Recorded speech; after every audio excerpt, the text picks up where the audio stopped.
Today is November 10th, 2024, and this is our weekly update on the ongoing war between Israel and the Gaza-based terrorist organization Hamas and the Lebanese-based terror organization Hezbollah. Shalom, my friends. This is Akiva Gersh with Israel in 5, where we give you everything Israel in 5 minutes. Please like and subscribe. And if you have any questions, we want to keep the conversation going, please do so below in the comments. Yet another week filled with important events here in Israel and the Middle East and the world at large.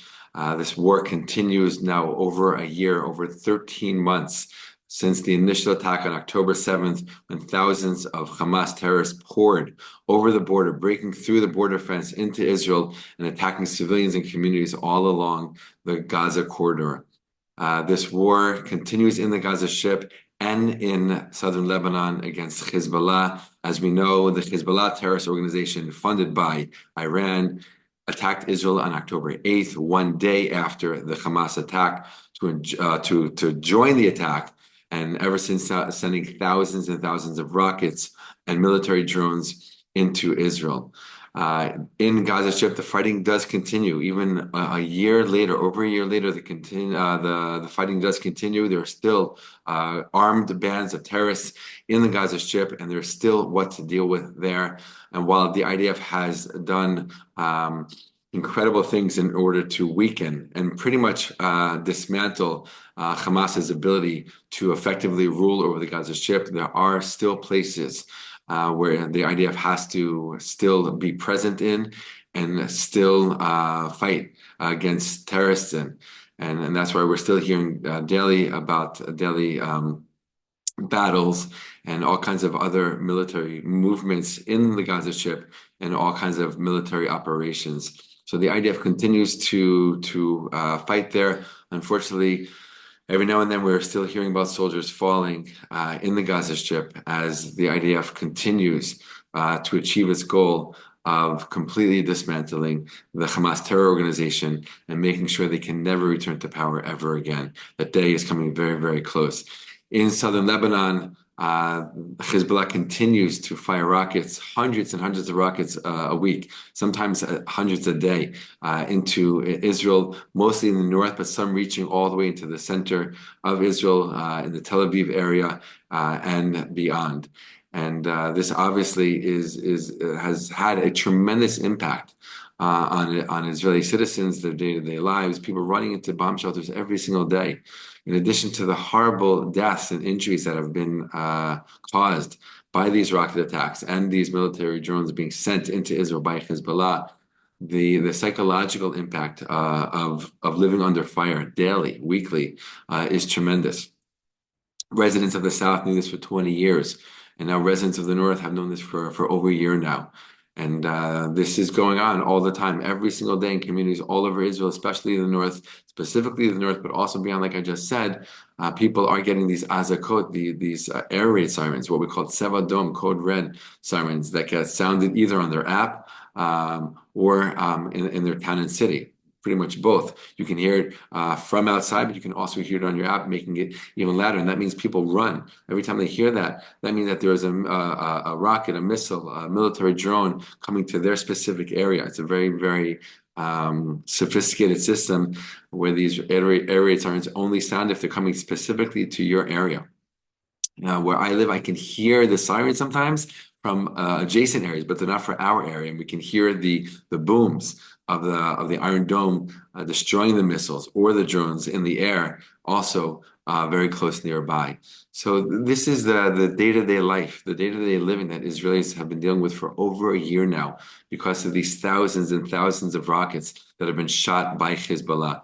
And thank God Israel has destroyed many of Hezbollah's capabilities, really whittling down their supply rockets to just a fraction of what they had before this war. Before this war, the biggest threat really in the region was Hezbollah. Right? Israel knew that they had between 100,000 and 150,000 rockets stored all over the place. And we know that now they're stored all over the place. They're stored in homes, they're stored in buildings. And that's why Israel has gone into multiple villages, so many villages in the south of Lebanon, and basically effectively destroying the entire village, because in every single building, every single house, there have been kept rockets, rocket launchers, and weapons and missiles. And this has all been documented, videos made and shared on the internet. And you can see this for yourself if you haven't seen it already. This is who we're fighting.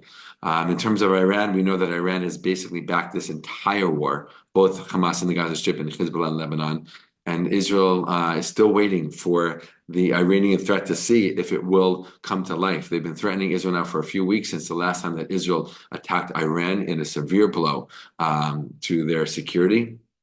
So far, there has not been an Iranian retaliation. They have talked about it coming from Iranian proxies around the region, specifically Iranian-backed militias in Syria and in Iraq. And there's been detection of movement of arms and rocket launchers in those areas. So Israel's still waiting to see what will be. Of course, they're not just waiting to see. Israel behind the scenes, of course, is doing all that it can and all that it should to protect itself. And who knows, maybe even do a preemptive strike, right? So Israel says it is more than ready. America has already, for a long time now, had warships in the area, brought in defense systems, sent over more fighter jets, for exactly this moment if it happens. So Israel is very much prepared. And now with this last week's news of Trump coming into office, Iran might actually be reconsidering its decision to retaliate, to attack once again Israel. This could have a serious impact on the situation and Iran's decision, Iran's willingness to take that risk, knowing that Trump was elected and will be in office in just 2 months. In related news, it was reported that the country of Qatar has kicked out or is going to kick out the Hamas headquarters, which has been there for so many years, as a result of Hamas once again showing its unwillingness to negotiate and saying no to another round of negotiations. It's not clear if this is true, if this is really what's going to happen. The news did come out that Qatar is going to kick them out, and then there was news that they're backtracking, saying that it's not true. We're waiting to see if this is verified, and this will be. But even the news of it happening right after the election of Trump, you can't help but think that these two are not related, right? They seem very much related.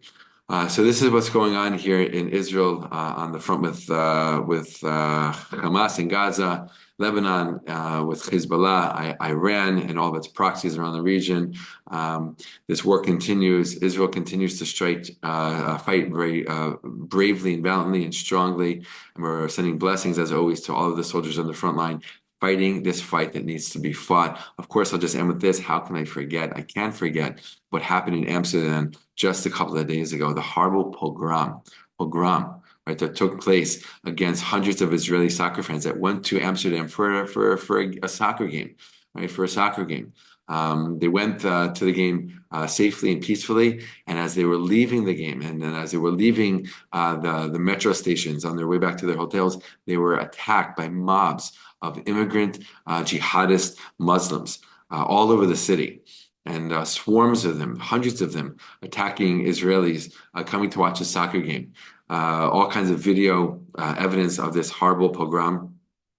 Thank God nobody was killed. There were Israelis injured. At first, there was fear that some of them were missing, maybe even being taken hostage. Thank God that's not the situation. Everyone was found, and people are either back in Israel or en route to coming back to Israel. But a horrible, horrible, horrible, disgusting display of anti-Semitism and violence, right? And for the past year, even years now, but especially this past year, we've been hearing calls, people from all over the world, right? Anti-Semitic, anti-Israel activists calling for, globalization of the Intifada, of jihad. And this is what that looks like. This is exactly what happens when people support that and people are okay with that. And it was an embarrassment to what happened. The police in Amsterdam basically did nothing once these attacks started. Eyewitnesses talked about it afterwards, saying that they were left open and exposed without any police escort or protection, even once the attacks already happened. They say nothing was done to help them or to protect them.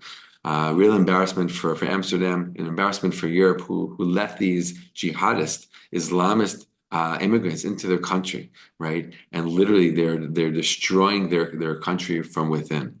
And this is just another the latest attack that is being reported, but on a whole nother level, right? This is an obscene attack, right? That is clearly and blatantly anti-Semitic and anti-Israel. And what else can we say?